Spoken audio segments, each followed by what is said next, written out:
মৰমৰ নৱমমান শ্ৰেণীৰ ছাত্ৰ ছাত্ৰীসকল আজি আমি আৰম্ভ কৰিছোঁ এক্সাৰসাইজ 7.1 লক্ষ্য কৰিব পাৰিছা কোৱেশ্চন নম্বৰ 1 ত কি দিছে চতুৰ্ভুজ ABCD ত AC = AD আৰু AB এ এংগল এক সমদ্বিখণ্ডিত কৰিছে দেখো যে triangle ABC is congruent to triangle ABD BC আৰু BD সম্পৰ্কে তুমি কি ক'বা ফাইন এইটো তোমালোকৰ ত্ৰিভুজ চতুৰ্ভুজ দিয়া আছে তাৰ এইটো বাহুৰ সমান এইটো কোণৰ সমান বুলি দিয়া আছে আৰু এটা পইণ্ট আমি বাহিৰ কৰি এই দুটা ত্ৰিভুজ সৰ্বাংগ সম বুলি প্ৰমাণ কৰিব লাগে ফাইন তোমালোকে লিখিবা ইয়াত AC is equal to AD ব্ৰেকেটত লিখিবা দিয়া আছে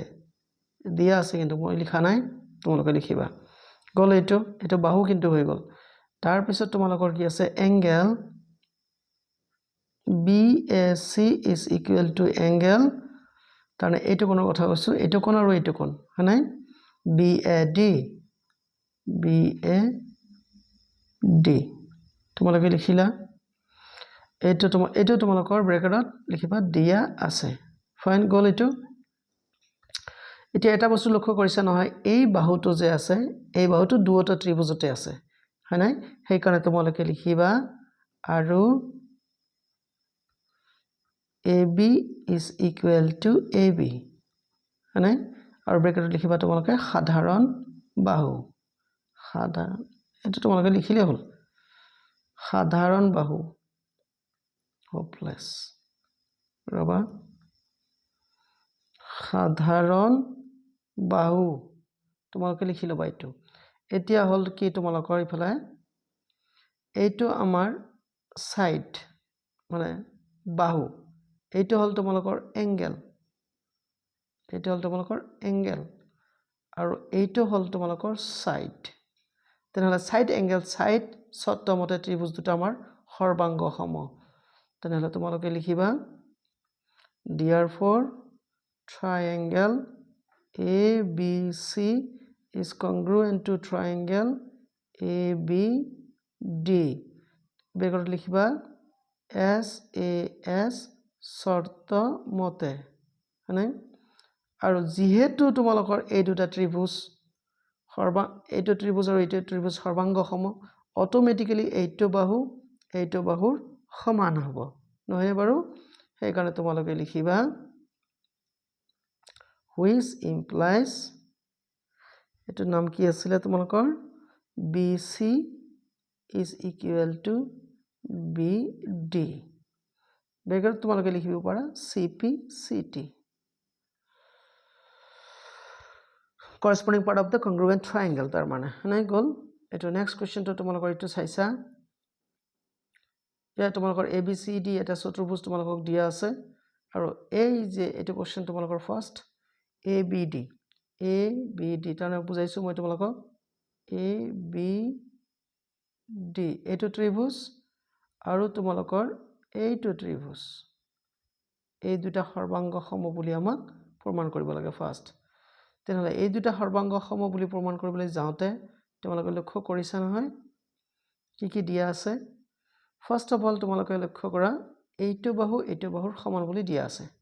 তোমালোকে লিখিবা AD is equal to BC ব্ৰেকেটত লিখিবা তোমালোকে দিয়া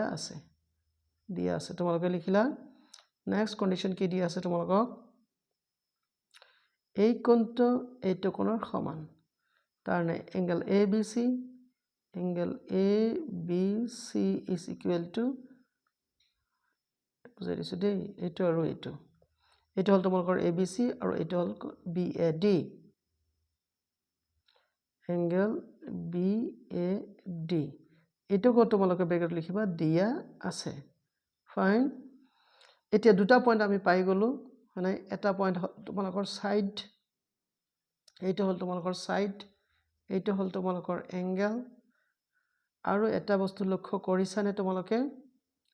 যে আমাৰ এই AB বাহুটো দুটা ত্ৰিভুজতে আছে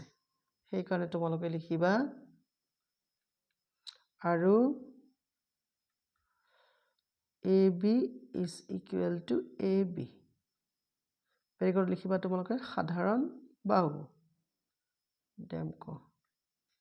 এটো তোমালোকৰ বি সাধাৰণ বাহু তোমালোকে লিখিলা ব্ৰেকেটত এটো হল তোমালোকৰ এস কন্ডিশন মানে সাইড তেনেহলে কি হ'ব therefore triangle ABC is congruent to triangle ABD condition কি SAS শর্ত মতে এটা তোমালোকে ব্ৰেকেটত থৈ দিবা দিলা নহয় এটা প্ৰুফ হৈ গল আন এটা প্ৰুফ কৰিবলৈ দিয়ে আছে তোমালোকক BD = AC আচ্ছা এই যেহেতু তোমালোকৰ ত্ৰিভুজ দুটাই সৰ্বাংগ সম হল তেনেহলে এই BD যে আছে এইটো বাহু মানে ইয়াৰ অতিভুজৰ সমান হ'ব ফাইন সেইকাৰণে তোমালোকে লিখিবা which implies AC = BD ব্ৰেকেটত লিখিব পাৰা তোমালোকে corresponding part of congruent triangle এটো গল তাৰ পিছত আৰু লিখিবা এই একে কথা ত্ৰিভুজ দুটা সৰ্বাংগ সম হলে কি হ'ব নিশ্চয় এই কোণটো যে আছে আৰু এই কোণটো সমান হ'ব মানে ABD = BAC তোমালোকে লিখিবা angle ABD is equal to triangle BAC ইয়াতো তোমালোকে লিখিব পাৰা CPCT congruent part of corresponding part of the congruent triangle হৈ গল নহয় ইয়াই তোমালোকৰ প্ৰুফ একেবাৰে সহজ আশা কৰিছো তোমালোকে ভিডিওটো ভাল পাবা লাইক কমেন্ট শেয়াৰ কৰিবা আৰু প্লিজ মোৰ চেনেলটো সাবস্ক্ৰাইব কৰিবা সবৰ কাৰণে ধন্যবাদ